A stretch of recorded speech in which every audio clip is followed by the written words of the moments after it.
A homeless shelter in Traverse City saw its last day of the season today, and those staying there were seen leaving this morning to find their next haven for the spring and summer.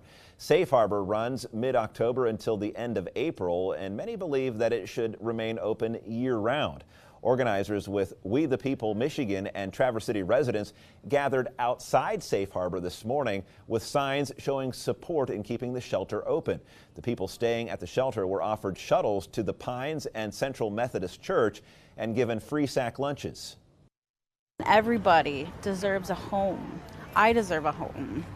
I shouldn't have to worry about paying for school or paying for housing. I shouldn't have to worry about, I gotta fix my car, but if I fix my car, I can't pay my rent. This system that we created, nobody can pick themselves up. A year-round plan was in discussion earlier this year with city commissioners, but due to financial and staffing issues, plus the shelter's special land use permit, it was determined that it could not be done this year. It is just as much a harm to their understanding of what Jubilee House is to them as to our staff and volunteers. A Traverse City day shelter for people experiencing homelessness is changing their rules after police say a man brought a gun. 38-year-old John Natzel was arrested by Traverse City police after the incident. They say Natzel never pulled the gun out in the open and he didn't threaten anyone with it. However, it was still cause for alarm to the staff, volunteers, and the other people seeking shelter. Jubilee House will now be using a 10-to-1 ratio between those coming in and volunteers in the building, with a maximum of 44 people allowed in the building at one time. The Grace Episcopal Church says this incident goes against the culture of the shelter, and Natzel has been banned for life. They didn't threaten anyone with it. They weren't waving it around. There was no act of violence, but just the presence of a firearm, especially in a place that has such a diversity of needs. We have any number of people who have mental health concerns of their own, who have trauma, and so it is just that much more important that it be a place of peace and safety. The church will also be working to improve their security measures across the Jubilee House and church campus and increasing safety training. Right here in northern Michigan, volunteers were out to get a tally of the homeless population in Traverse City. Last night's point-in-time count, mandated by the U.S. Department of Housing and Urban Development, aims to create a snapshot of homelessness one day in January every year. Around 20 volunteers went out to different areas in the city to gather those numbers. The information will help determine proper funding and ways to end homelessness. There's no one picture of homelessness. Homelessness can look different across the area, and so we broke off into pairs looking for those folks. What we're seeing after kind of what probably felt like a drought to many people is a ton of housing options opening up at once. First at 10, a new affordable housing community in Traverse City is now open. Traverse City's mayor and other city officials toured the new 58-unit development designed to provide more accessible housing to families. 9 at 10 Zachariah Wheaton has the details and spoke with a family who just recently moved in about what their new home means to them. It's tonight's top story.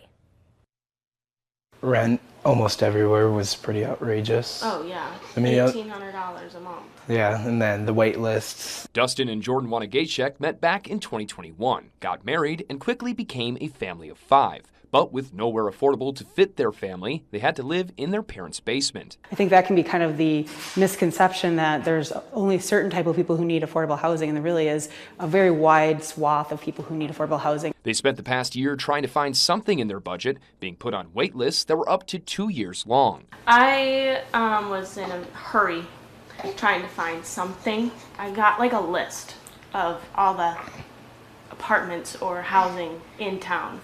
And I landed on this place. The new Ruth Park Apartments are a 58-unit development featuring 1 to 3 bedroom apartments for families who make between $26,000 and $72,000 a year. Projects like this are going to help people get into that housing that they've been so desperately needing and really been priced out of anywhere in the immediate area, including outside of the county. Mayor Amy Shamrose says the lack of affordable housing is impacting the city's economy. She says the new development doesn't solve the problem, but does show they're on the right track. Seeing some of these shifts so that we're getting more housing for people who desperately need it is just a relief to finally have that happening. The Wanagasheks were one of the first families to move in just 2 days after Christmas. They say they're grateful for their new home and the future that it will provide their family. It's a little surreal still for me. Yeah, I was actually doing dishes like the second night or something, and she was sitting here watching a show, and I glared at her. I was like, this is crazy. I was like, I'm doing dishes, my own dishes,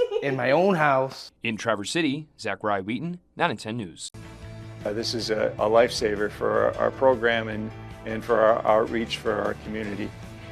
Off the top at 6, Traverse City leaders and community partners now looking at more ways they can support people experiencing homelessness after the Safe Harbor shelter shut down for the season earlier this week.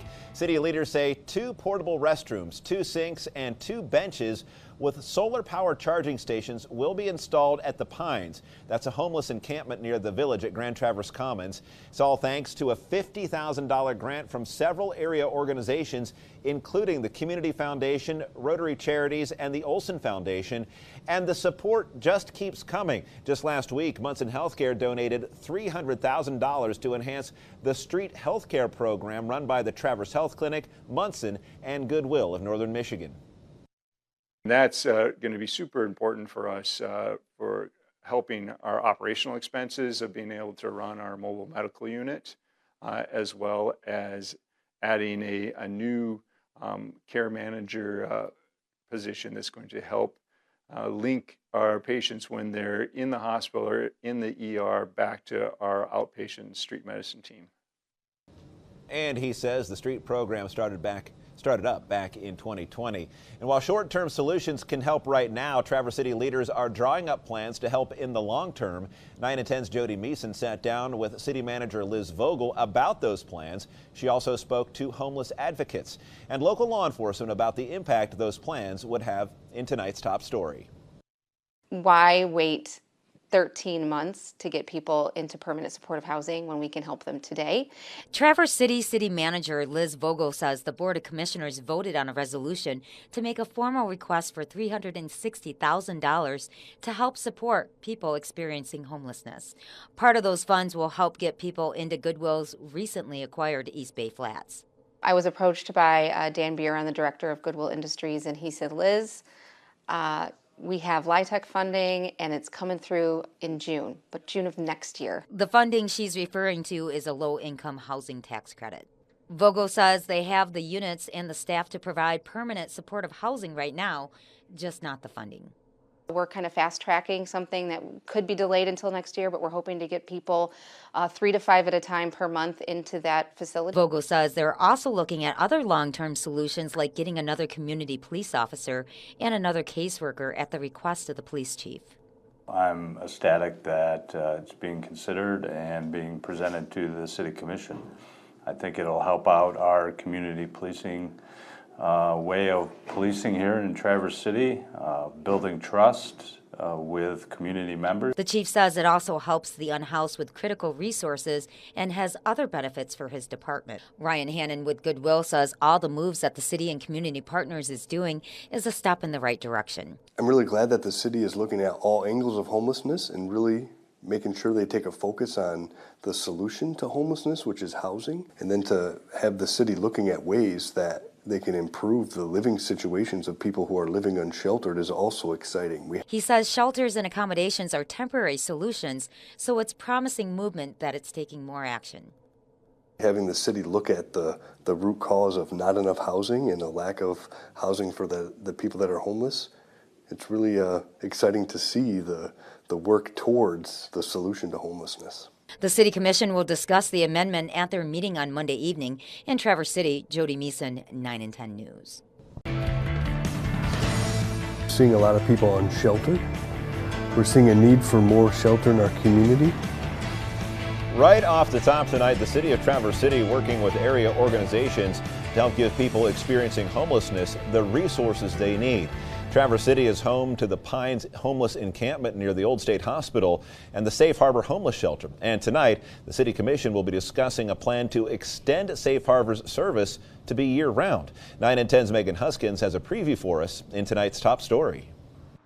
They're people that are down and out and really struggling to survive.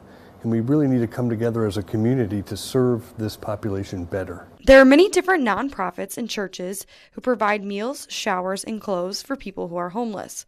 But the city of Traverse City is still looking to do more to solve the issues surrounding the Pines encampment. I think, though, that everyone elected and in the staff knows that the way the Pines have been the last few years is untenable. It's not safe living conditions, hygienically. The city has a quick response team that partners with the Traverse City Police Department and the organizations like Goodwill Northern Michigan to help. But even with these resources, there are no easy solutions. Homelessness is much more noticeable now after COVID and the city really taking the brunt of unsheltered homelessness as other townships in the surrounding area essentially criminalize homelessness. So now we see more people in the city. As homelessness continues to be a problem in the area, Mayor Amy Shamrow wants the community to know this isn't something new to the area. Always had issues with housing and homelessness here, and some of the unfortunate circumstances like the Pines have really put it at the front, but it doesn't mean that it hasn't always been an issue here with citizens here. The discussion at tonight's City Commission meeting will highlight the possible extension of Safe Harbor of Grand Traverse, which is an emergency shelter where people can spend the night. Even with extending Safe Harbor's service to year-round, it will only be a night-only shelter. At the end of the day, if we have more housing, people don't need shelters because they have places to stay. But in the meantime, we know that to alleviate the pressure at places like the Pines and some of the other issues that have sprung up in recent years, a year-round shelter seems to be the best solution that we have available right now. In Traverse City, Megan Huskins, 9 and 10 News.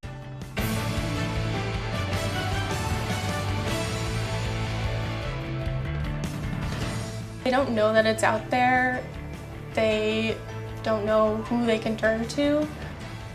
Right off the top tonight, students in Northern Michigan's largest school district who may be experiencing homelessness this upcoming school year can look to their teachers and other staff for help. Traverse City Area Public Schools and Child and Family Services both have resources for at-risk students who may be struggling with no place to live. 9 and 10's Megan Huskins has more about the way students can access those resources in tonight's top story. According to Traverse City Area Public Schools, more than 4% of their students struggle with homelessness. That's higher than the state average of 2.3%. However, through something called the McKinley-Lento Assistance Act, they are able to provide the necessities. Includes back-to-school supplies, clothing, shoes, basic hygiene items. Last week we ran a pop-up shop, we called it. It ran for 2 days. Families were able to make an appointment and come in and shop. Everything was free. Through this event, they were able to serve more than 180 students. Another way they ensure their student safety is through pre-enrollment. Many times students that are in a transition period do not have important documents they need for enrollment, so we enroll them first so they're safe in school. Being in school is a priority, but when the basic necessities are not met, students suffer. It affects them in all aspects of their life. If you don't have that security of where am I going to be tonight, how can you focus on anything else? You really need to address your basic needs before you're able to do anything higher. Child and Family Services in Traverse City has 3 different programs youth have access to, which helps them get on their feet or get placed in a new home. One of them is our prevention program, which help youth 12 to 20. They get hooked up with either a case manager or a counselor who is able to really address getting their basic needs met so that they're able to focus on the things that they need to in their everyday lives. And when students are able to focus on their work, they start to see their own success and believe in themselves. I love to see anyone succeed, even small successes of I got a good grade on the test to big successes of I got my own apartment. All of it is really cool to see, and to see them kind of change their mindset of I can't do this to, oh, I really can succeed in my life. Child and Family Services has an emergency helpline that students can use 24/7 if they are in need of help. We have that number posted for you with this story on 9and10news.com. In Traverse City, Megan Huskins, 9 and 10 News. I think that's a great document for us to have out there, so no matter who gets elected next year or going forward, that's out there as kind of a committed official statement that we are going to be supporting the coalition's efforts and working with them to try and meet their goals. The Northwest Michigan Coalition to End Homelessness has been working with the City Commission to have a signed document to show the efforts to end homelessness would be honored. So what this resolution does is really speaks to solving homelessness, which is having enough mechanisms in place, whether that be funding. We could do policy shifts, things like that, to make sure that we're directed toward providing enough housing for people experiencing homelessness. Some of those initiatives include new ordinances that will also be discussed at Monday's meeting. The three ordinances are consumption in public, prowling, and loitering. And these are just tools that our officers have at their disposal when addressing situations within the community in an effort to make our community safe. And the consumption in public fills some gaps from the state law about open intox. The goal for Police Chief Matt Richmond is to have everyone out of the Pines by the summer, and they are hoping to do that by connecting people with outside resources. We've been trying to be out in the open and explaining what's happening. You know, one of the priorities of a community stakeholder group that's been meeting all summer is not to have the Pines next summer. Also to have a year-round shelter and to have more supportive housing. The City Commission will also decide on giving ARPA funding to Safe Harbor to help people get into supportive housing. Because everybody's kind of getting plugged in, now that's how we can connect people who are struggling to, again, services like healthcare, to getting them on housing lists, to finding out if there's certain programs they're already eligible for. The City Commission meeting is tonight at 7, and the new ordinances could be enacted on January 6th. Live in Traverse City, Megan Huskins, 9 and 10 News. I don't think I ever want to feel it again, because it was cold and clinical and inhuman. People who experience homelessness can be especially lonely for the holidays, and with many places closed up on Christmas Day, many find themselves with nowhere to go. There are some churches hosting community meals, and Safe Harbor will be open all day long. 9 and 10's Megan Huskins spoke with people about their experience of being homeless during the holidays. I really don't have no place to go for the holidays. All my family's in other states. So no, I'm alone.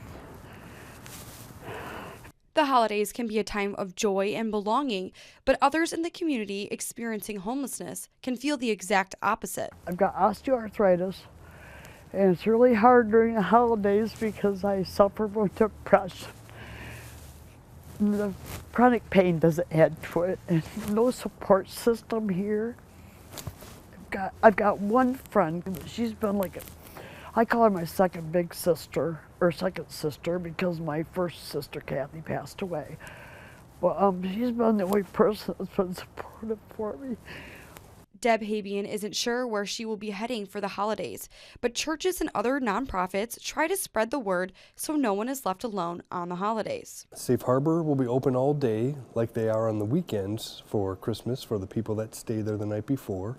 There's also a community meal put on by the Trinity Lutheran Church at 13th and Maple from 1 to 3 p.m. on Christmas Day. Justice Sikot shares his own experience of being homeless in a different state and how isolating it felt. The guy looked at me like I was invisible. It was like, damn, that's a hell of an experience, and this is what the homeless feel like. Ryan Hannon from United Methodist Church explains that not everyone's situation is the same. People experiencing homelessness do not wish to be out there experiencing homelessness, so please understand that everyone's situation is different, and all sorts of help through awareness, donations, and coming to volunteer is helpful for our community. With many options to help, Deb wants others to know that they are human too, and sometimes a personal connection goes a long way. Maybe just go to community meals and maybe find somebody that would be appreciative of their help. Because sometimes people don't want to take the time. They think if they make a donation that suffice. Not always. Hannon also says donations needed include winter gear and hand warmers. In Traverse City, Megan Huskins, 9 and 10 News.